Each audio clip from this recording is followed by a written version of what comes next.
Welcome back to my channel, and it is interesting to see and note how the Tinubu gimmicks and political, Maradona tactics has turned all the northern power brokers to what we call political refugees. Today in 2025, the northerners do not know where they should actually swing to. Should they swing to the southeast? Should they swing to Atiku? They are all confused. Right? Never has it seen before. It is an unprecedented reaction, but it is interesting and amusing for me to note that the northern power brokers are vulnerable. I mean, it is so interesting for me. These are elements who have always thought that Nigeria can never amount to anything if they are not in the corridors of power. But what we can see now is the South, somehow, some way, are actually galvanizing themselves. Consciously or unconsciously, the South and the Middle Belt are agreeing on what we call restructuring.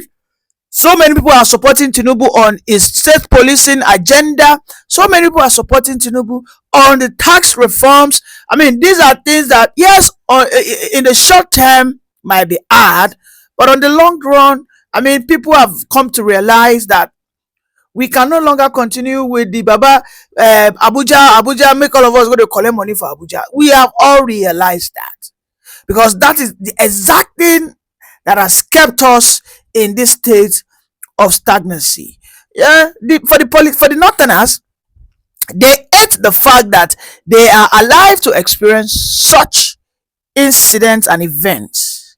What the northerners dread the most, what scares them the most, is to ever see a day that the Southerners and the Middle Belt will collaborate politically.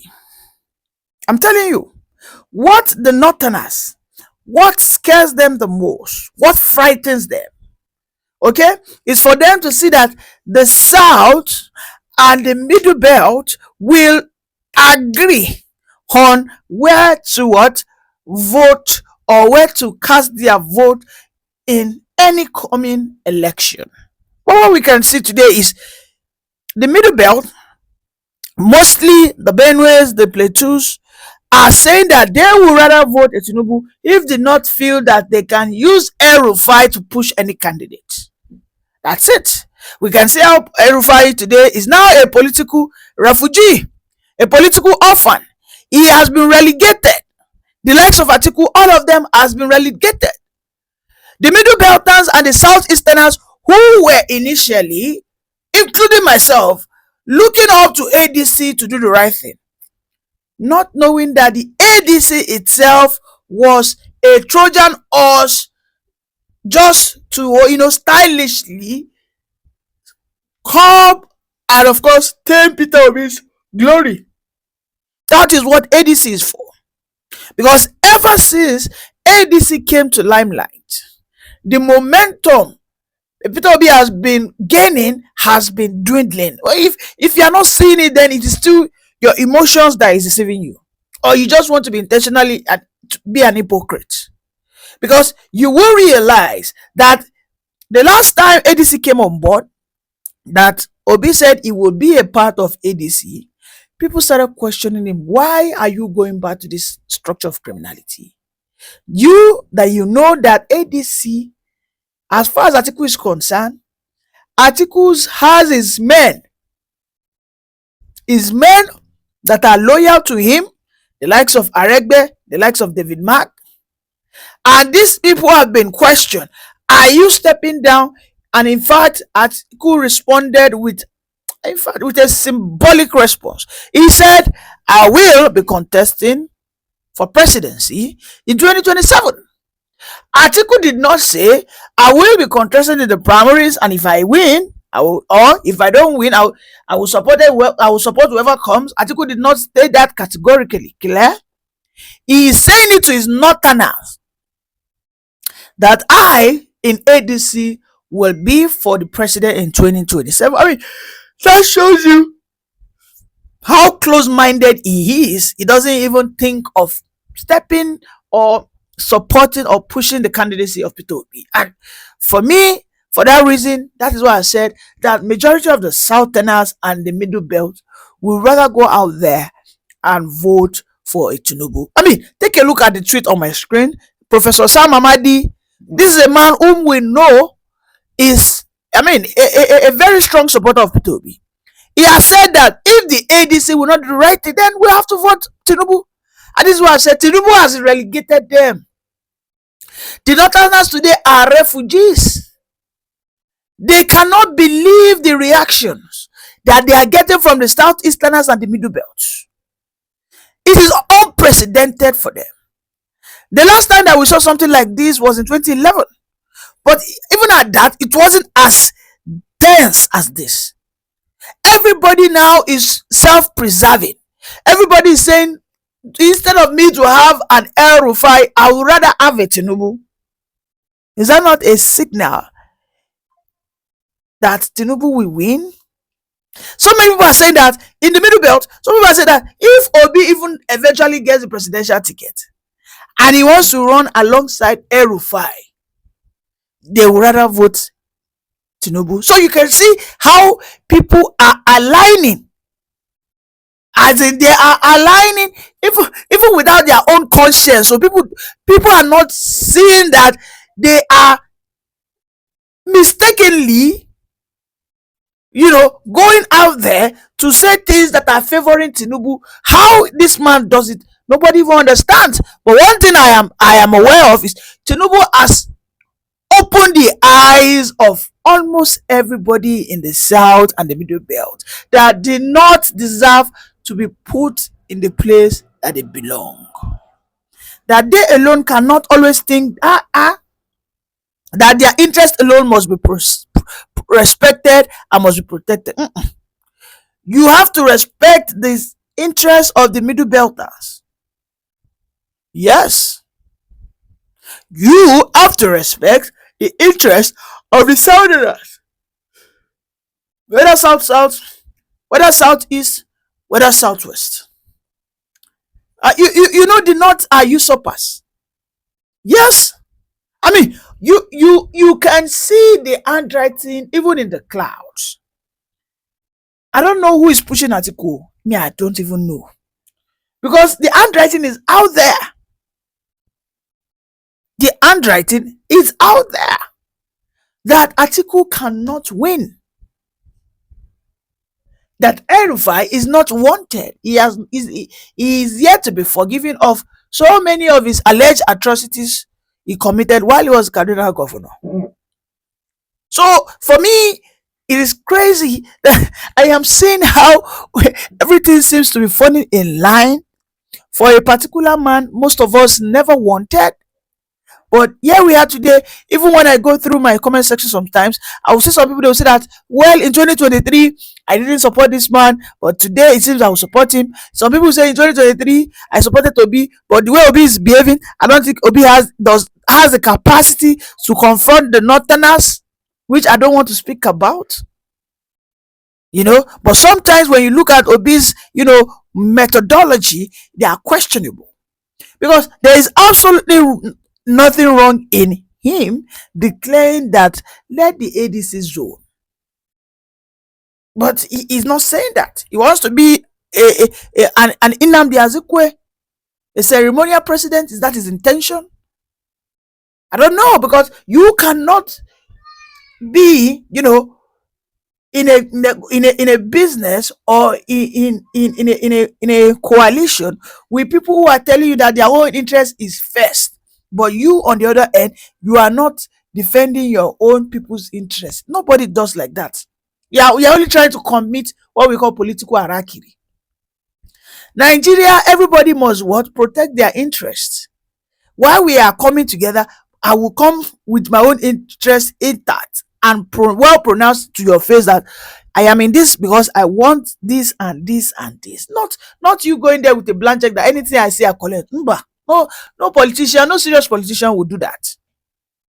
Because the room that has been, that gap that ADC has created is why so many people, including myself, are saying that if ADC does not present Obi on time, we might have no choice than to either stay out of it or vote Tinubu. It's as simple as that.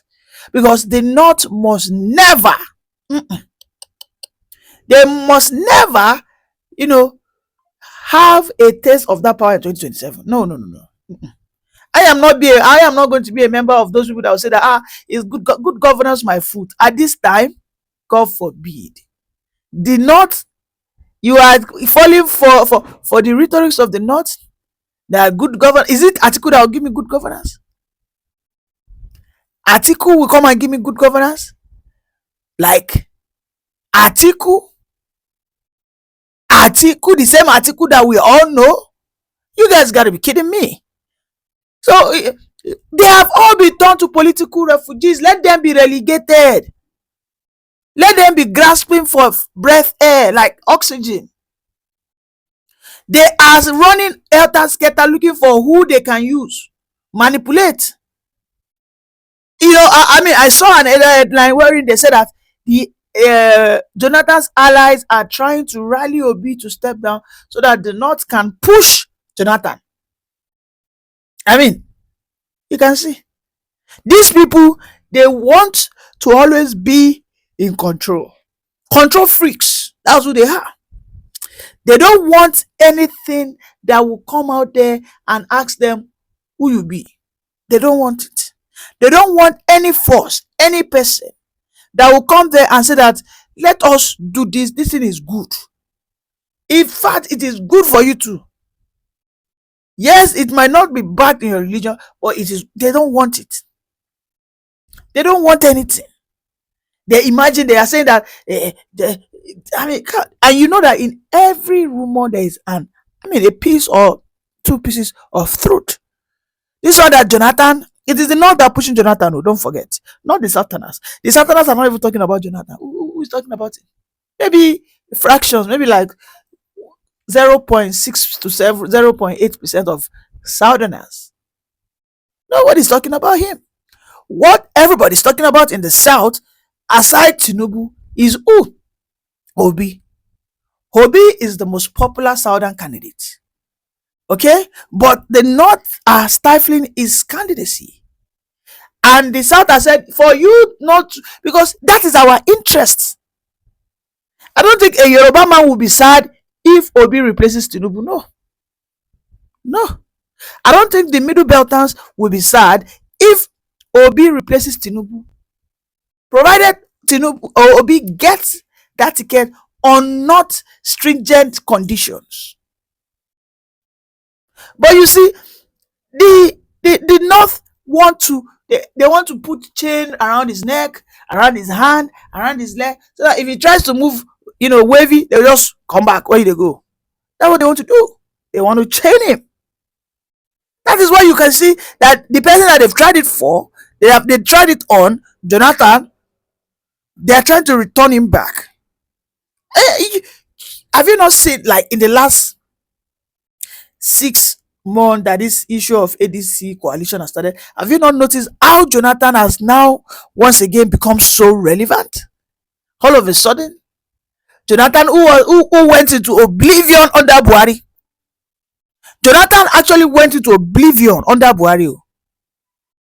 Telling you, Jonathan, who was nowhere to be found. Jonathan, as at the first 2-3 years of Buhari, Jonathan was a man of capacity. Jonathan was supposed to be speaking aggressively against Buhari's administration, but Jonathan just did not.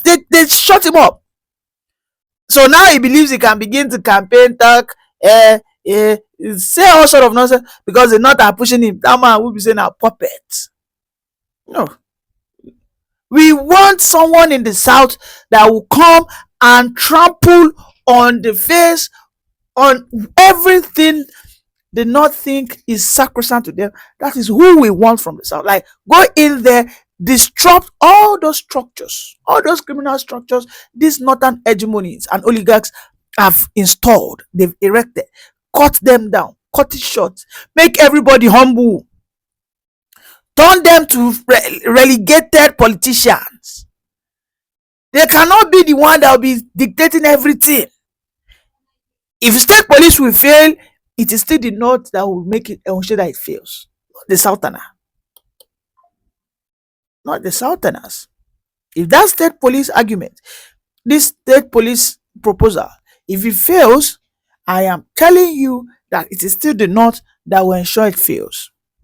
Have we not seen how the likes of Ali Ndumi are already coming out telling us, state police, the government will abuse it? Have you not seen it? Have you not seen all of a sudden Mieti Allah telling us, the Yorubas, please smoke on no verse. We will stop carrying guns. We will stop night grazing. Just give us some time. Let us adjust. These people, so since 10 years ago, you know you can adjust. For 8 years, you could say this, but you never did. They don't deserve to be pampered. We are in a nation. It's just like you are in a business with your partner, and where your partner is ought to have carried out his obligations, he keeps pushing the liability onto you, then you know that that person is bad for business. Yes, we must be frank with ourselves. As far as this Nigerian development is concerned, whether through we dissolving it, whether through regionalizing it, whether through federalism, some elements needs to be destabilized, needs to be displaced, needs to be relegated, and mostly these guys are in the north, in cahoots with criminals in south. That's it. That's just it. That's it. You can see the issue of tax now. I saw something they said tax that Tinubu has said if you have to open your account now, you have to have your tax ID. And for those who have their accounts already, you'll be given a window, a time frame, go and attach your tax ID to it. What does that symbolizes? If that happens, where do you think will which region of this country do you think will immediately adopt and accept it? No, you tell me. Where do you think? I mean, there will be some level of reluctance at first, but where do you think the adaptation and acceptance will easily pass through? You answer that question. Answer that question. When you talk of financial inclusion, when you talk of the biggest generator of tax, when you talk of the region with the highest number of BVNs, and I must say that when you talk about financial crimes, yes, it is in the south, but the first three is the reason why. Yes, okay, because the south we know is way higher, even more digitalized. Yes, you find more CCTVs in the southern states than anywhere in the north. At least if you go to Enugu, the last time we saw Peter Omba unveiling a surveillance center, massive, wherein so many bus stops in Enugu have cameras. In Lagos, the same thing.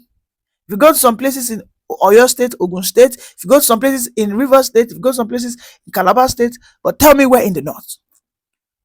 Just maybe you can, maybe Kaduna, perhaps maybe Erufai did it. I don't know. I'm just assuming because I see sometimes we have to look at Erufai as an intellectual. Abuja self, where we thought say na capital city for where. So guys, these people have turned us to refugees in our own country for many years. Since 1999, we have always been at the short end of the stick, begging like we are less citizen. Are you not enjoying what you are seeing?